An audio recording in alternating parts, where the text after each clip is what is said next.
नमस्कार, आप देख रहे हैं EIT न्यूज। मैं हूं वर्षा सिंह और अब रुक करते हैं आज की खबरों की ओर।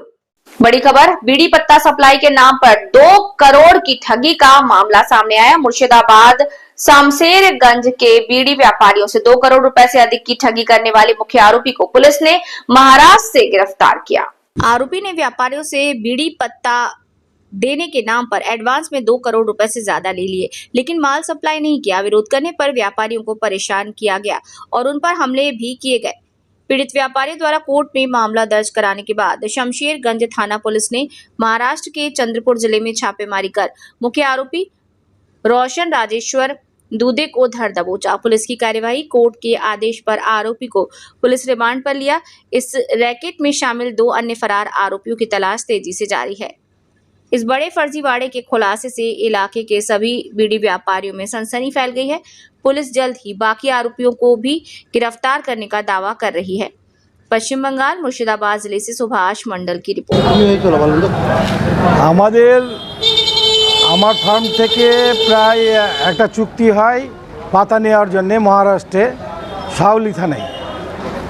তাতে ওরা 3 ভাই আসে, আমার এখান থেকে এগ্রিমেন্ট, কোর্ট থেকে এগ্রিমেন্ট হয়। আমাদের 5,000 বোরা পাতা দেওয়ার কথা বলে প্রায় 2 কোটি টাকা নিয়েছে 3 ভাই, রৌশন দুধে, শিবম দুধে আর পিঙ্কু দুধে। এখন কোর্ট থেকে অর্ডার হয়ে 3 ভাইকে অ্যারেস্ট করতে যাওয়ার পথে একজনকে পাই, বাকি 3 জন ফেরার আছে। রৌশন দুধে ধরা পড়েছে। আমাদের শামশারগঞ্জ থানার নেতৃত্বে আইসি তার পুলিশ বাহিনীকে পাঠিয়ে সন্দীপ বাবু আমাদের এসআই তাকে গ্রেপ্তার করে নিয়ে আসে এবং কোর্টে উঠায়। মহারাষ্ট্রের সাউলি থানা, বাড়ির এলাকা থেকেই গ্রেপ্তার করেছে। প্রায় 2 কোটি টাকা, আমরা 2-4 জনে 2 কোটি টাকার উপরে দেওয়া আছে অ্যাকাউন্টের মাধ্যমে। আমাদের এগ্রিমেন্ট হয় কোর্টে গিয়ে, কোর্টে এগ্রিমেন্ট হয়, তারপরে ওকে অ্যাকাউন্টের মাধ্যমে আমরা টাকা দিই। পাতা দেয়নি, বরঞ্চ আমাদের লোকজনকে ওদের বাড়িতে যেতে গেলে মারধর করে হুমকি দিয়ে পাঠিয়ে দেয়।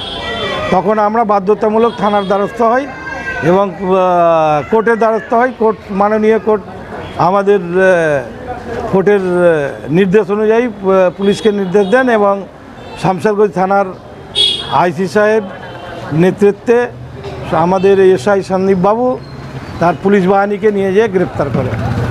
মানে শামশারগঞ্জ থেকে গেছিল, ওইখানে শামশারগঞ্জ থেকে গেছিলো, প্রায় যেতে 2 দিন লাগলো। কবে অ্যারেস্ট হয়েছে? 3 দিন হলো অ্যারেস্ট হয়েছে।